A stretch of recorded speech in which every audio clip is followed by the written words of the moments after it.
Before we start, just a quick reminder to hit that subscribe button. Only 2% are subscribed at 1,000 subscribers. I'll be posting a special video.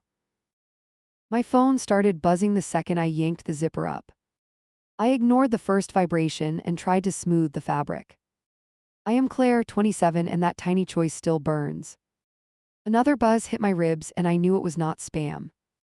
I checked the screen and saw my sister's name flashing. You know that drop in your stomach when you just know. We do not call each other twice in a row for nothing. From the hallway, my fiance shouted that we were already late. I swiped to answer with my heart already sprinting ahead. Hey, what's wrong? I asked, trying to keep my voice steady. There was a pause, then her breathing came through short and shaky. I'm at the hospital, she whispered, like the word tasted wrong. I grabbed the dresser edge and felt my mouth go completely dry. Back then, I thought I could handle both crises at once. I asked if she had fallen or crashed or something like that. No, it's my side, she said, breath chopping every few words. They think it might be my appendix or something with that area. I could hear someone in the background asking her more questions. I hate that I noticed my mascara instead of just grabbing my keys. Are you alone? I asked, already looking for my shoes. She said she had just checked in and our mom was on the way. They said they need to run tests and I feel really weird. Her voice wobbled on that last word and my chest clenched hard. I remember thinking that weird did not sound like a medical term. Okay, I can come, I started, the promise jumping out first. Right then my fiancé stepped into the doorway and tapped his watch. He did it slow, like he was being patient, but only for now. I covered the bottom of the phone and mouthed hospital at him. His eyebrows pulled together in a way I already recognized as trouble. Is she dying or is it just tests? He asked, arms folding tight. That question still hits me like a slap when I replay it now. I told him they thought it might be her appendix and she was scared. He sighed through his nose and looked at the ceiling like it was exhausting. Then he reminded me his mom had been planning tonight for weeks. On the phone, my sister whispered my name again, asking if I was coming. I moved away from him toward the bathroom just for a second of space. Mom is on her way, right? I asked her, clinging to that detail. Yeah, but she's stuck in traffic and I don't feel good at all. I could hear how close she was to crying and I hated my next words. I might be a little late, I told her, which was already a lie. I said I had something I could not cancel, but I would come afterward. Writing this now, I want to grab past me by the shoulders. At that moment, I was busy juggling his stare and her breathing. She just said okay in the small voice that still rings in my head. When I hung up, he was already scrolling through messages from his family. She's at the hospital, so she's getting care, he said like it was simple. He pointed out that her mom was going and I would just be waiting there. He asked if I really wanted to blow off the first real family dinner. I hated that he called it family like mine was some side project.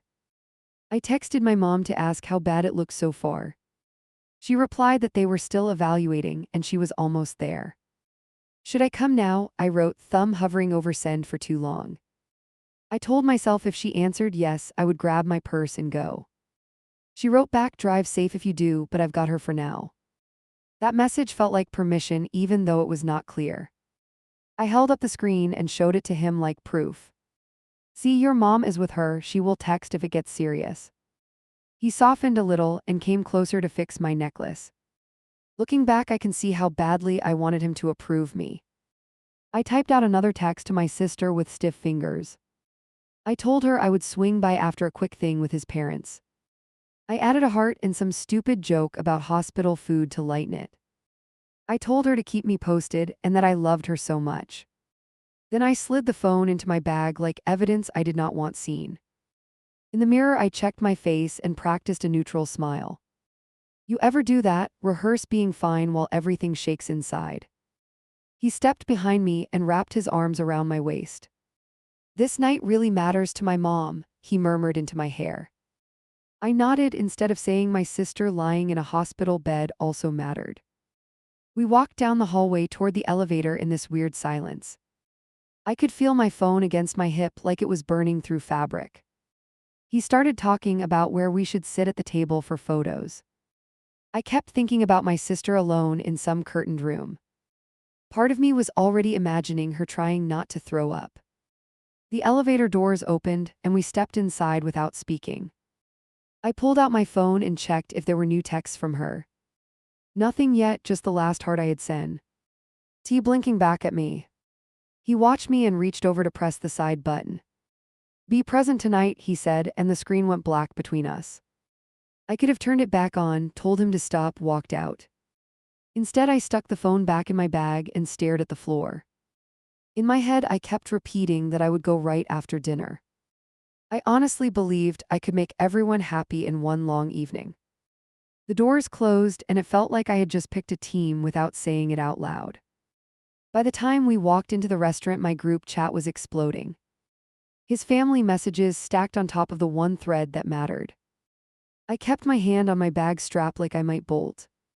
He nudged my arm and murmured that we were finally on time. His mom spotted us and waved, everyone quiet like it was a show. You made it, she announced, turning it into a small performance. She hugged him first and stayed there a beat too long. When she reached me, she glanced at my purse where my phone hid. I already felt like I was smuggling something dangerous. We followed her toward the table, and everyone started talking at once. His brother cracked a joke about traffic and being fashionably late.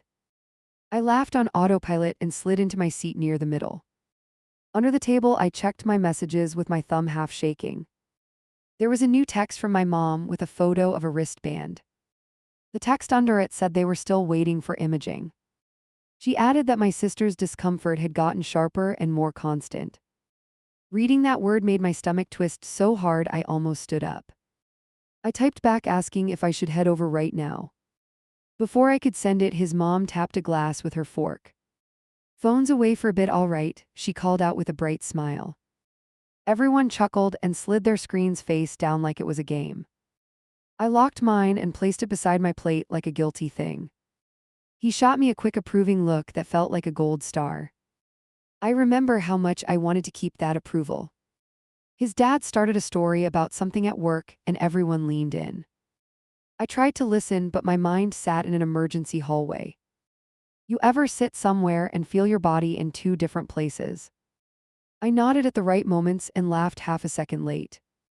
Every clink from the kitchen sounded like a phone alert in disguise. A vibration hit the table, and I flinched before I even checked. His brother grabbed his device, and everyone groaned like he broke the rule. Work, he joked, flashing the screen before putting it away again. I stared at my own phone and counted 3 slow breaths. I told myself I would look only if it lit up again. Salads arrived, and his mom launched into a story about a childhood vacation. He jumped in with his own version, and they bounced memories back and forth. They were a smooth team, and I could see why he loved this. I tried to relax my shoulders and mirror their easy rhythm. My chest loosened for about 1 minute before my phone lit again. I snuck a glance and saw my mom's name in a new text.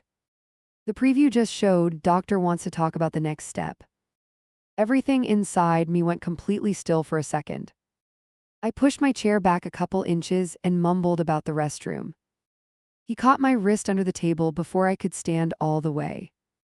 "Everything okay?" he asked, voice low and eyes narrow. I told him my mom had an update and it might be important. He exhaled hard and glanced toward his parents like we were on stage. "They just got the appetizers," he whispered like that was a verdict. "You slip out now and my mom will take it personally." My instinct was to yank my hand free and walk out anyway. Instead, I hovered there half standing like an indecisive idiot. "What if it's bad?" I asked, my mouth suddenly dry again. "She's already with your mom and actual professionals," he replied, jaw tight. "You leaving right now will not change anything but this night." The messed up part is that a piece of that sounded logical. That is how you betray yourself, by agreeing with the convenient argument. I sank back into my seat and unlocked my phone under the napkin. My mom's longer message said they were concerned about possible complications. They were ordering more tests, and my sister was getting more uncomfortable. I stared at those words until they blurred around the edges. Then I typed back asking if she wanted me to come anyway. Her reply came fast and short, "Just if you can," and a heart. She always writes like that when she does not want to pressure anyone. It let me pretend there was no clear request, which suited him. I shoved my phone under my leg and tried to breathe normally again. His mom leaned over and asked how wedding planning was coming along. I forced a bright answer about venues and timelines and whatever else. The whole time my heel bounced under the table like a metronome. He rested his hand on my knee, squeeze. Ing like a silent warning. When the main dishes showed up, the noise level climbed even higher. His dad raised a glass and welcomed me into their crazy crew. Everyone cheered and clinked and turned toward us with big smiles. If you looked only at that moment, you would think I was happy. Inside, I kept seeing my sister staring at a hospital ceiling alone.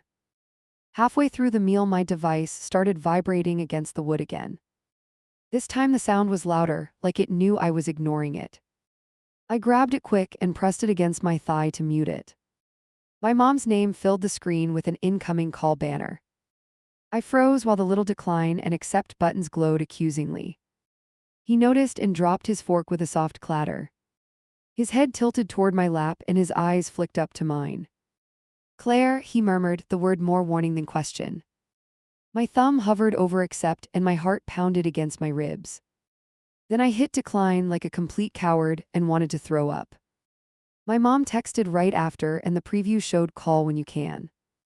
I slid the phone back onto the table face down with shaking fingers. His mom cracked a joke about young people being glued to screens. Everyone laughed and I made a weak sound that tried to pass for a laugh. In my stomach, something heavy settled that I knew would not leave. Dessert menus appeared and his mom asked if anyone wanted coffee. He jumped in and told her tonight felt perfect, eyes shining a little. He talked about how nice it was to have everyone together. There was this proud softness in his face that used to melt me. That same look pinned me in place like a nail through my foot. While they debated desserts, I flipped my phone again under the edge. There was a new string of messages from my mom stacked together. They read that my sister's discomfort had spiked and they were speeding things up. A surgeon had been called to evaluate and they might move quickly. I stared at the word surgeon until the rest of the room faded out. "Hey," he whispered, nudging me with his elbow. "Can you try to relax? You look like you're at a funeral." That choice of word hit so hard I actually flinched. I told him they were bringing in a surgeon and my sister was worse. He scrubbed a hand over his face and looked toward his parents again. "If you walk out right now, my mom will never forget it," he muttered. "She finally feels like you're part of this group and not just visiting." He asked me to stay at least until after dessert and the little speeches. He promised we could swing by the hospital afterward, no matter how late. I clung to that promise like it was an actual plan and not a delay. The server came back and his dad ordered a round of desserts for everyone. His mom lifted her glass toward me and asked for a tiny toast. "Say something as the future daughter-in-law," she urged with a big grin. All eyes turned to me right as my phone lit again at my elbow. On the screen, my mom's latest message said they were preparing my sister for possible emergency surgery. My mom's name popped up mid-brush and I almost choked. I spat, grabbed the phone with wet hands, wiped it on my shirt. "Hey," I answered, already bracing for another "they're still running tests." Instead, I heard her say, "They want to take her to surgery today." That word hit so hard I gripped the sink to stay upright. I asked when because somehow timing felt like the one thing I could manage. "Later this afternoon," she told me, and there was movement behind her voice. "They found more inflammation. The doctor says they shouldn't delay any longer." I heard my sister in the background asking if I knew yet. My chest went tight and I told Mom I was coming no matter what. When I stepped out of the bathroom, he was scrolling through his calendar. He glanced up at my face once, then back at the screen. "What's wrong now?" he asked, thumb still moving while he stood there. "They're taking her in for surgery," I answered, trying not to sound frantic. He stopped scrolling, but he did not put the phone down. "What time?" he asked, like he was trying to line up appointments. I repeated the window my mom had given me, early afternoon, maybe sooner. He opened the message thread with his brother and checked the event details. "His engagement party starts at 4, he muttered, doing the math out loud.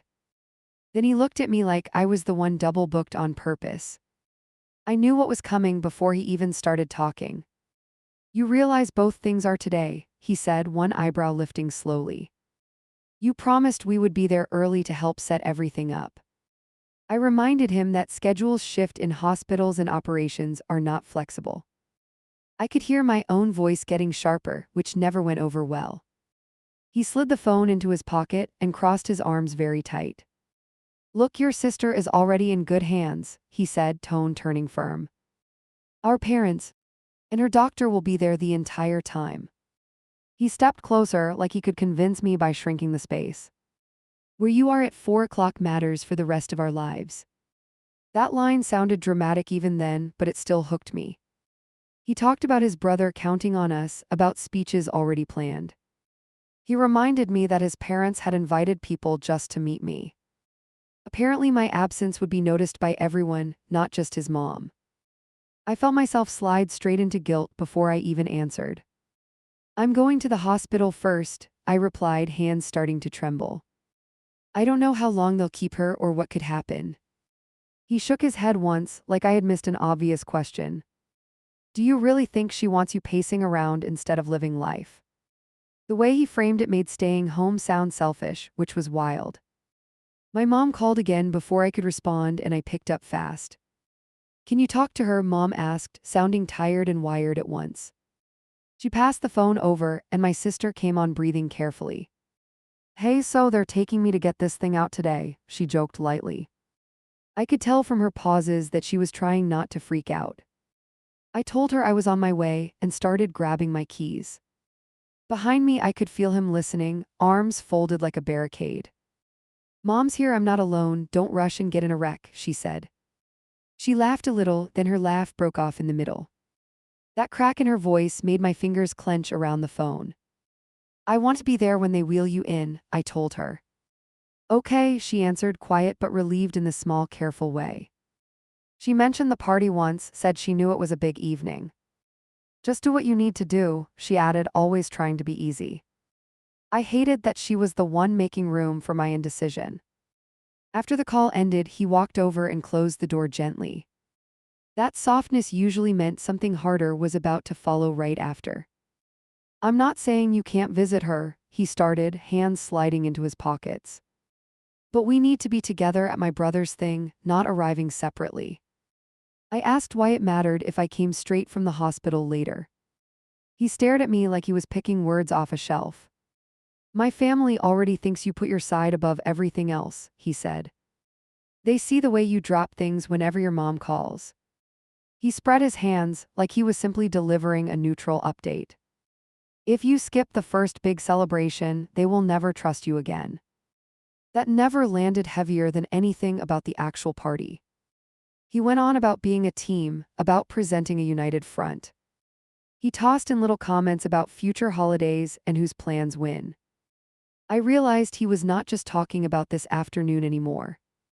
He was laying out a rule for the rest of our marriage. You're asking me to choose a buffet over an operating room, I snapped. His eyes narrowed and his jaw worked like he was holding something back. I'm asking you to prioritize the life we're building, he replied slowly. Hospital staff know what they're doing, my brother needs his best man supported. Apparently support meant smiling for photos while my sister lay under anesthesia. I walked past him to the closet and grabbed an overnight bag. My hands did not feel connected to my body while I unzipped it. He turned toward me, really watching me for the first time that morning. What are you doing? He asked, like it was not already obvious. I'm getting ready to sit with my family at the hospital, I answered. He stepped between me and the closet shelf, blocking the space again. So that's it, you're choosing them over this entire commitment today.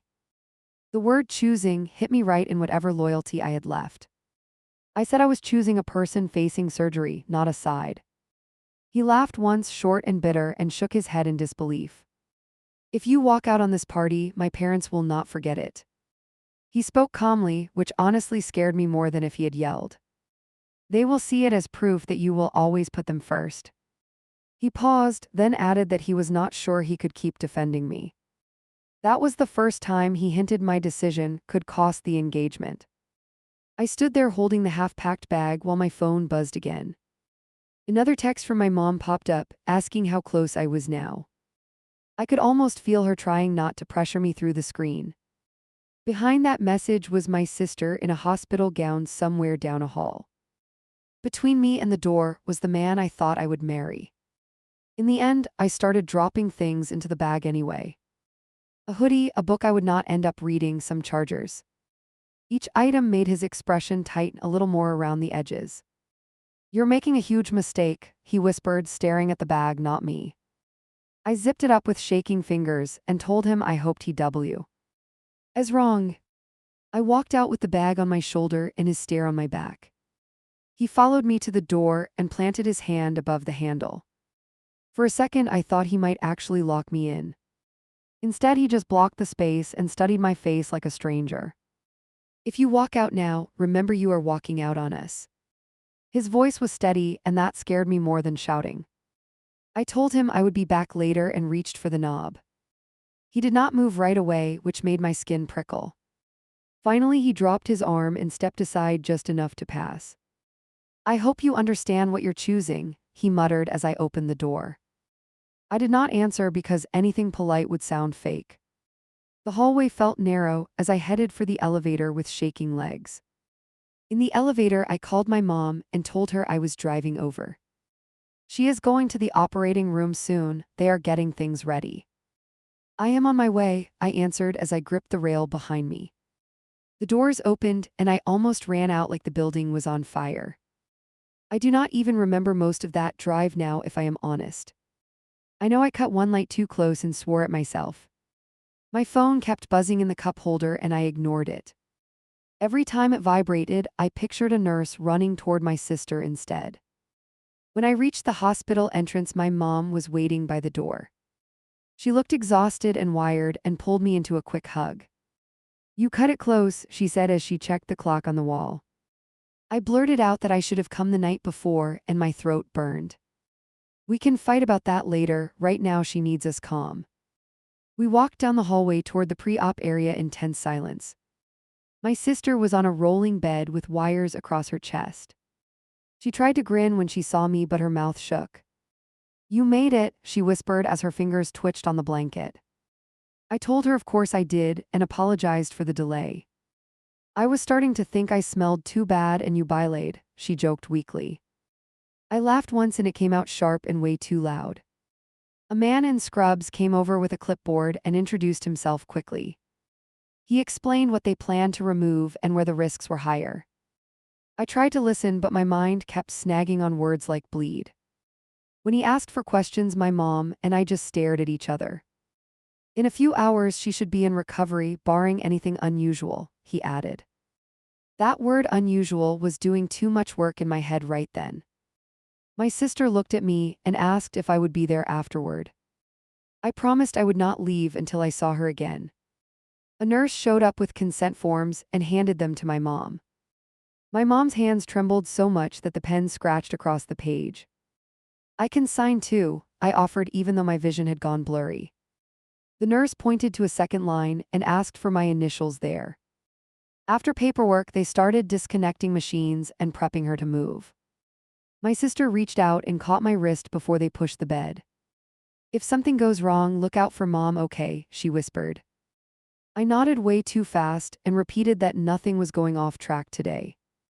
We walked beside her as they rolled her through the hallway toward double doors. Right before they went through, she grabbed my fingers again and squeezed hard. "I better see you when I wake up or I'm haunting you," she mumbled. The door swung closed and the air on our side felt heavier somehow. In the waiting area, my mom dropped into a chair and rubbed her temples. She told me the doctor expected it to take around 2 hours. I checked the time and realized the party had probably just started. My phone lit up as if on cue and his name filled the screen. "How is she? Are you staying the whole day? My parents want to know if you plan to come later too." A third popped up before I even opened the thread and my chest clenched. "I'm glad you went, but I wish you could be here supporting us," he wrote. That line made my stomach twist because apparently this was not support. I typed out that she was in the operating room and I would not leave. Then I deleted that and wrote a softer version about staying for now. I finally sent that I would see how things went and update everyone. My mom watched my thumbs fly over the screen and raised an eyebrow. "Is he complaining that you're here?" she asked as she leaned back slowly. I told her he was stressed and worried about his brother, which was technically true. She sighed and said this was not about his brother right now, and she knew it. More messages rolled in, stacked on top of one another like pressure. "One of my aunts flew in and keeps asking where you are. My parents are smiling, but I can tell they're disappointed you chose this instead." Reading that while my sister was under anesthesia made my hands actually shake. I wrote back that this was not a spa day and asked for empathy. He replied almost instantly that he never said it was fun or optional. Then he added that optics still exist even when people are sick, which stunned me. I put the phone face down on the chair beside me and stared ahead. An hour crawled by, and every time the door opened my heart jumped. A nurse finally approached and told us things were going as expected so far. She explained they had found more damaged tissue than the scans showed earlier. I texted him that update too and got nothing back for a while. When he finally called, I stepped into a side hallway to answer. Music roared through the speaker before his voice cut over it. "So you're really staying all night over there?" His voice sounded annoyed. "Yes, I'm here until they tell me she's stable," I answered as I pressed my eyes shut. He blew out a breath and said he was trying not to explode at me. He told me his brother kept looking toward the door expecting us together. "Everyone thinks you stayed home to make some kind of point," he added. I felt anger flare up right through the fear because that was not even close. "I'm literally in a hospital waiting room. This is not a protest," I shot back. He paused, then said I was twisting his concern into an attack again. He insisted he loved that I cared but thought my priorities were skewed. Hearing the word skewed while my sister was under knives messed my head up. He brought up the dinner night and said his mom still felt disrespected. According to him, she believed my family thought her events were beneath us. He claimed he had defended me by telling her my sister was fragile.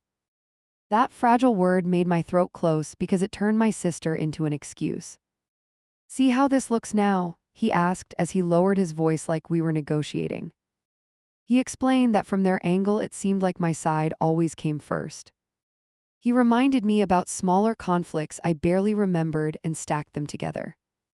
On the phone in that hallway, I actually started doubting my own memory. I told him this was not a pattern, this was surgery, this was different. He said everything feels different in the moment, and that was the problem. His voice flattened and he asked if I wanted to be a partner or a satellite. I stared at the scuffed floor and realized he thought those were the only choices. "I'm staying until I know she's out of danger. We can talk later," I replied. He went quiet long enough that I checked if the call dropped. Then he said in this calm tone that I was choosing immediate emotion over future stability. When I hung up, my hand shook so much I almost dropped the phone. About an hour later, the surgeon came by and sat down across from us.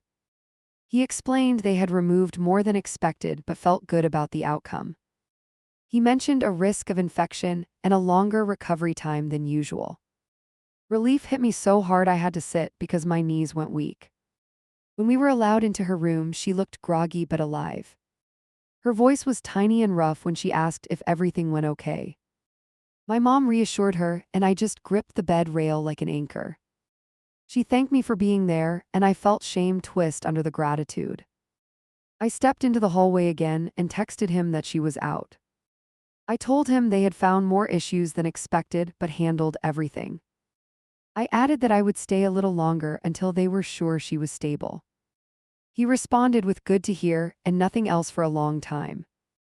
As the evening dragged on, my mom insisted I go home to rest. She reminded me that one of us needed to be fresh in the morning. I argued for a while, then finally agreed after the nurse assured us about monitoring. Walking back through the parking lot, I felt dread building with every step. When I opened the apartment door, the first thing I saw was his suit jacket. The television was on mute, and he was on the couch scrolling slowly. He did not look up right away, which told me everything about his mood. I closed the door more quietly than usual, like noise might set him off. "How was your sister's little adventure?" he asked as his eyes stayed on the screen. The way he used little made my stomach flip hard. I told him the doctors found more than they expected and were monitoring her closely. He nodded once and said so basically fine, like nothing serious had happened. He tossed the phone onto the table and finally looked me straight in the face. "You realize you humiliated me today," he started as he leaned forward with his elbows on his knees. He described how people kept asking where I was and why I would miss this. He claimed his parents looked blindsided and that his brother pulled him aside in disappointment. I told him again that I was at a hospital while they operated on my sister.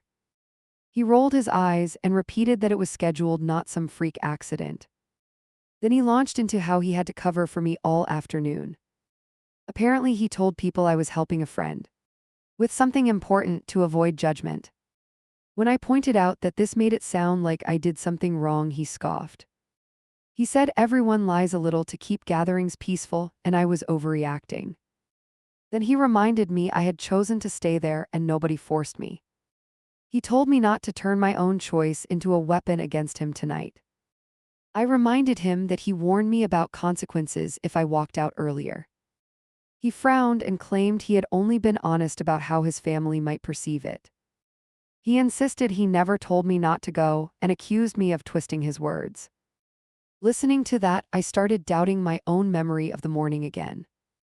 Then he went for the thing that still makes my chest heat when I remember it. He said my sister loves being the center of medical attention and always has. He suggested she could have scheduled something less dramatic if she cared about us. I felt my whole body go cold, and for a second I could not speak. When I finally got words out, I told him that comment was cruel. I reminded him the scans showed real damage and this was not a show. He shrugged and answered that plenty of people have these procedures every day. According to him, the difference was how much chaos the family decides to create around it. Hearing him say that made me suddenly feel childish for being so shaken. I caught myself starting to explain that my mom looked exhausted and scared. He cut in and said parents always worry, and I needed to grow thicker skin. For a moment, I actually wondered if I had been dramatic all day. So I did what I am least proud of and apologized first.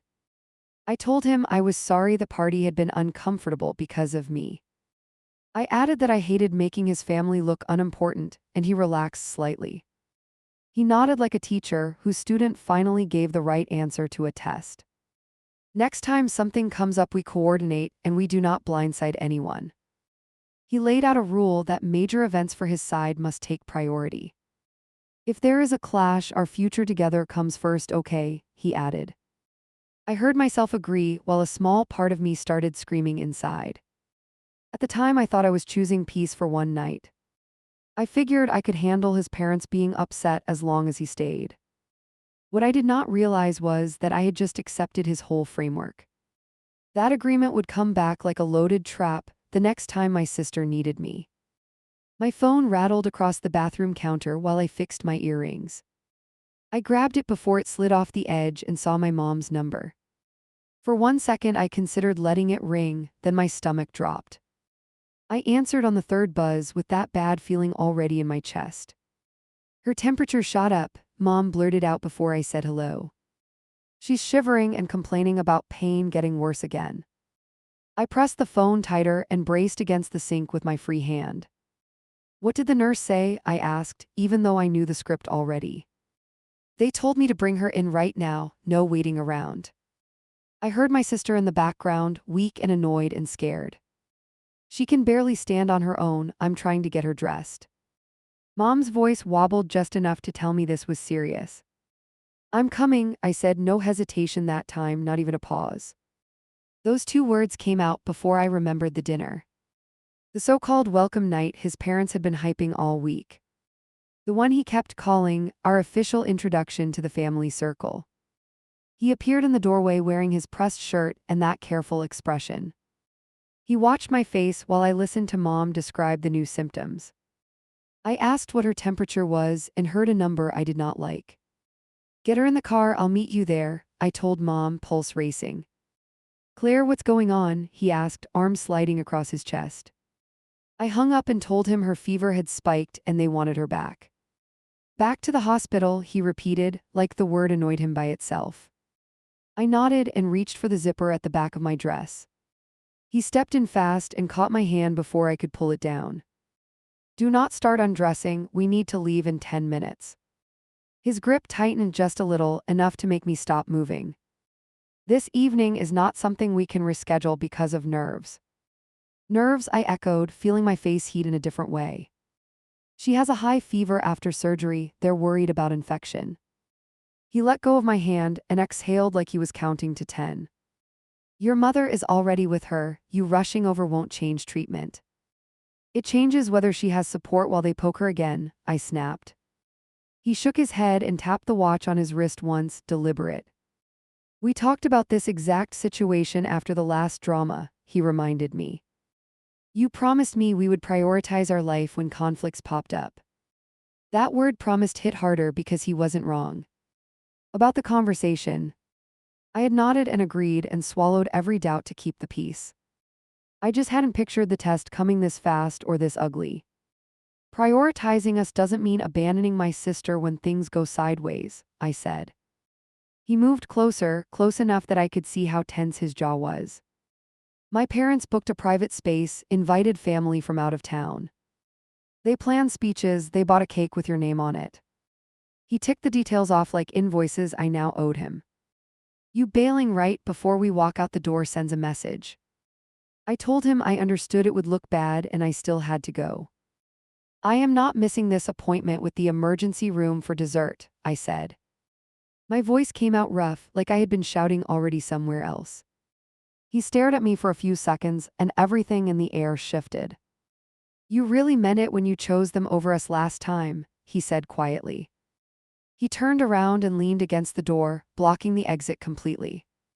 If you walk out tonight after everything we discussed, that is it. I honestly thought I misheard him at first. That is what I asked, even though my chest already knew. That is the moment I realize I cannot marry you, he replied. He didn't raise his tone, which made it land even harder.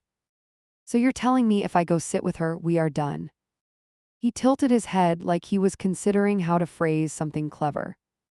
I'm telling you I will not build a life with someone this unpredictable. I never know when you'll drop everything because your family calls. I laughed once harsh and too loud in that small room. Unpredictable is getting a post-surgery infection, not responding to it, I said.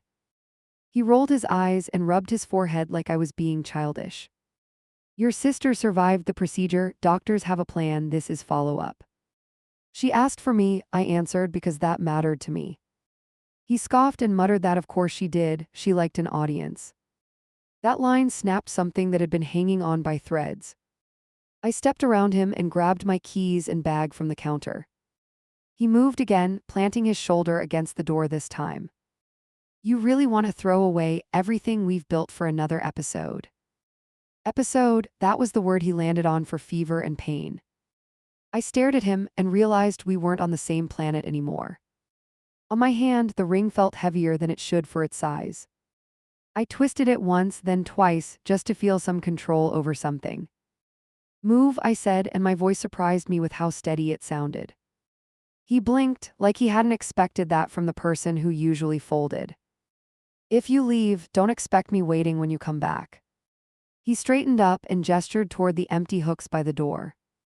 My family is already questioning why I keep defending these decisions. I'm not sure I can explain this one to them at all. You know what, I answered, maybe stop trying to explain me then. I slipped the ring off and held it between my fingers for a second.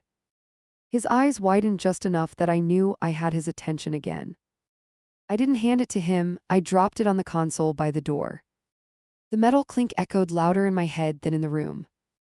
You're not losing me to them, I told him, nodding toward the hallway. You're losing me because you treat my sister like a scheduling problem.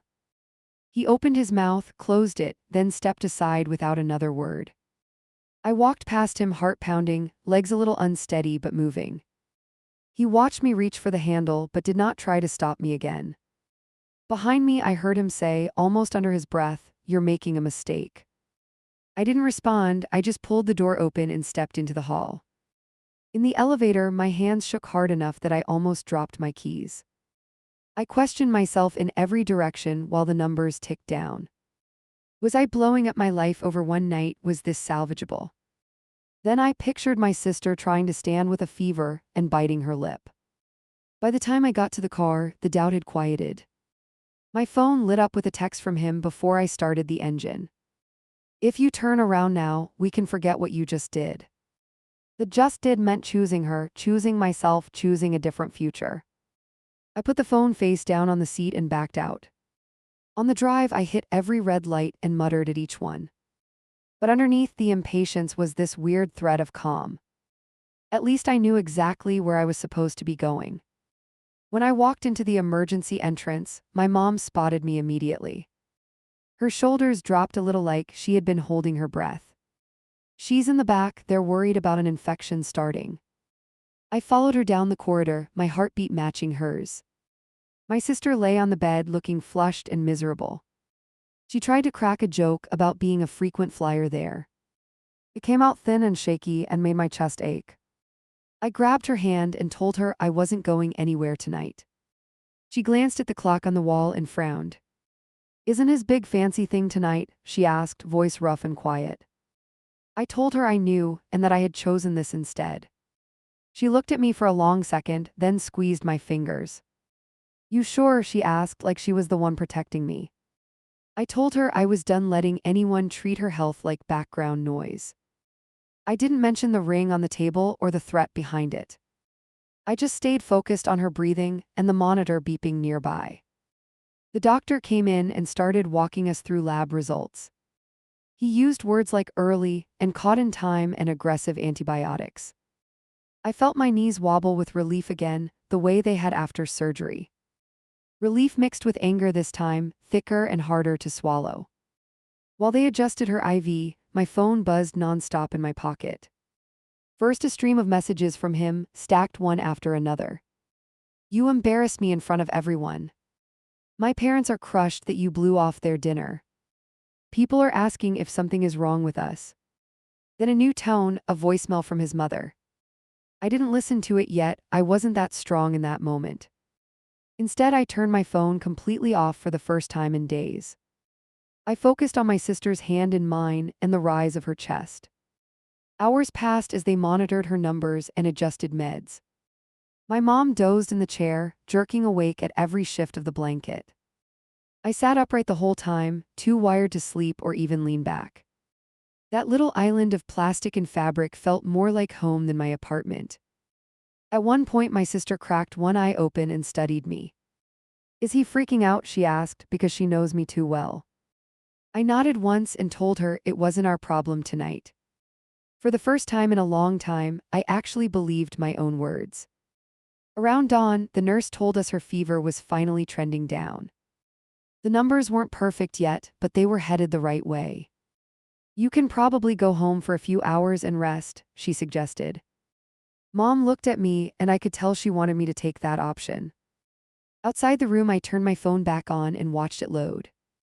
Notifications flooded in like a wave, messages, missed calls, one voicemail after another. I scrolled through the previews without opening most of them. One from him stood out, time-stamped mid-evening at the dinner. "Since you decided not to be here, I had to explain everything.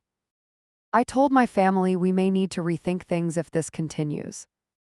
If you care about us, you'll prove it after tonight." Reading that after more than 8 hours at the hospital felt unreal.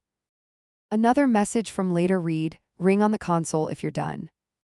No question mark, just a flat line of text like a memo.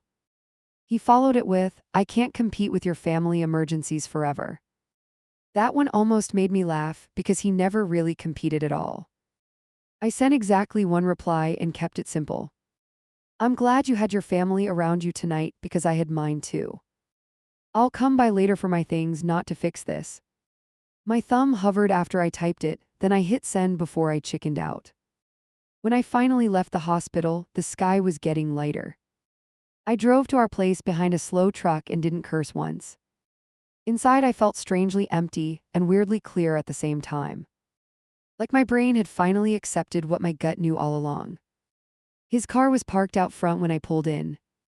I thought about driving away and coming back with someone else. Instead, I squared my shoulders and went up alone. I didn't want support to be another thing he could weaponize. The door was unlocked and the place looked almost untouched. He stood near the table with his arms resting on the back of a chair.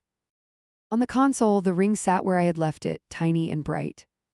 Next to it lay my keys and a folded piece of paper. "You survived the night," he said, eyes flicking to the bags under mine.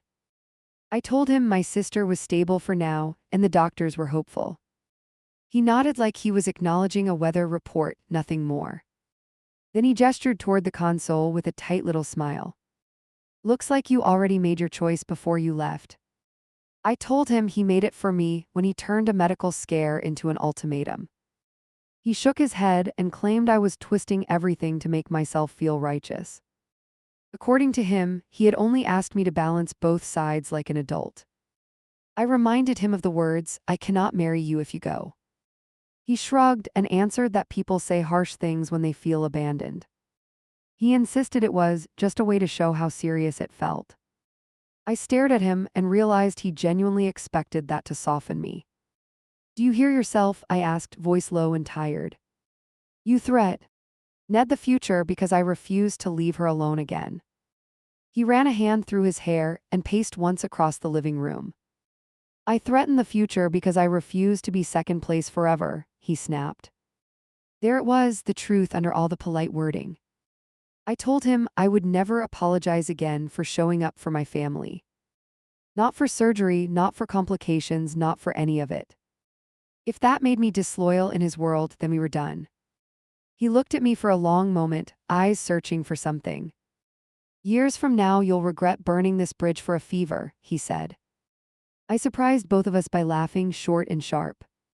"I'd regret raising kids with someone who calls their aunt a burden," I answered.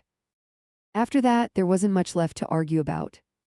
I picked up the folded paper and saw it was a list of my things. He had actually written out what belonged to me like an inventory. It weirdly made the whole breakup feel less tragic and more practical. I gathered my clothes from the closet and a few books from the shelf. He hovered near the doorway but didn't offer to help carry anything. We moved around each other like roommates ending a lease, not lovers. That hurt in a different way, quiet and deep and final. On my way out, I paused by the console one last time. The ring glinted up at me, still technically mine, still technically offered.